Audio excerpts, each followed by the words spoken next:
បាទសូមគោរពជម្រាបសួរបាទក៏ដូចជាសួស្តីទៅកាន់ពុកម៉ែបងប្អូនបាទអ៊ំពូមីងទាំងអស់គ្នាបាទសម្រាប់ថ្ងៃទី1ខែ7បាទឆ្នាំ2025នេះបាទគឺខាងលោកគ្រូក៏មានជាតម្រុយលេខ free បាទដើម្បីធ្វើមកចែកជូនពុកម៉ែបងប្អូនទាំងអស់គ្នាទៀតហើយបាទប៉ុន្តែមុនទៅមើលតម្រុយឆ្នោតដែលលោកគ្រូ free បាទគឺលោកគ្រូសូមឲ្យពុកម៉ែបងប្អូនទាំងអស់គ្នាបាទជួយចុច like និងជួយចុច share វីដេអូនេះម្នាក់មួយផងបាទឬក៏ពុកម៉ែបងប្អូនជួយ add មក account បាទមានលៀបឆ្នោតយន្តថ្មីនេះបាទជួយ add មកម្នាក់មួយមកបាទពុកម៉ែបងប្អូនដើម្បីទទួលបានលេខ free ពីលោកគ្រូជារៀងរាល់ថ្ងៃតែម្ដងបាទពុកម៉ែបងប្អូន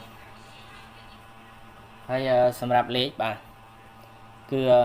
មានទាំងម៉ោង 4:30 នាទីក៏ដូចជាម៉ោង 6:30 នាទីបាទសម្រាប់លេខ free ហើយសម្រាប់លេខដែលលោកគ្រូលក់បាទសម្រាប់លេខដែលលោកគ្រូលក់គឺមកគ្រាប់បាទពុកម៉ែបងប្អូនមកគ្រាប់លេង2ប៉ុស្តិ៍បាទ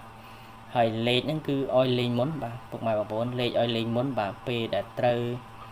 ចំប៉ុស្តិ៍ចំខ្ទង់បានលោកគ្រូនឹងយកសេវាពីពុកម៉ែបងប្អូនបាទបើសិនជាមានចំណាប់អារម្មណ៍បាទពុកម៉ែបងប្អូនអាចតាក់ទងមកតាម account មានលៀបឆ្នោតយន្តថ្មីឬក៏ពុកម៉ែបងប្អូនអាចតាក់ទងតាមលេខទូរស័ព្ទក៏បានបាទ071 24 42 400បាទគឺអាច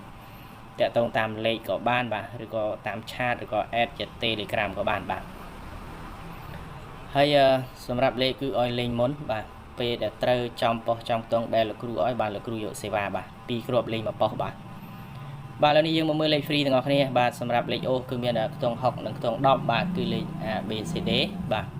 ហើយលេខបុកគឺមាន64បាទ68 12ហើយនិង16បាទគឺលេខ A B C D ដូចគ្នា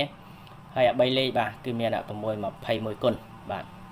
ហើយលេខនេះគឺពុកម៉ែបងប្អូនស្រឡាញ់ឬចូលចិត្តបាទគឺអាចកត់យកទៅចាក់បានប៉ុន្តែដោយលោកគ្រូអធិស្ឋានអញ្ចឹងសម្រាប់លេខ free បាទគឺអត់បានបញ្ជាក់ប៉ុស្តិ៍បញ្ជាក់ខ្ទង់អីទេបាទគឺលោកគ្រូបានបញ្ជាក់ប៉ុស្តិ៍បញ្ជាក់ខ្ទង់អីទេប៉ុន្តែបើសិនជាពុកម៉ែបងប្អូនដែលចង់បានលេខបញ្ជាក់ប៉ុស្តិ៍បញ្ជាក់ខ្ទង់បាទឆាតមកលោកគ្រូបានបាទឆាតមកលោកគ្រូបានមានទាំងម៉ោង 4:30 នាទីក៏ដូចជាម៉ោង 6:30 នាទីបា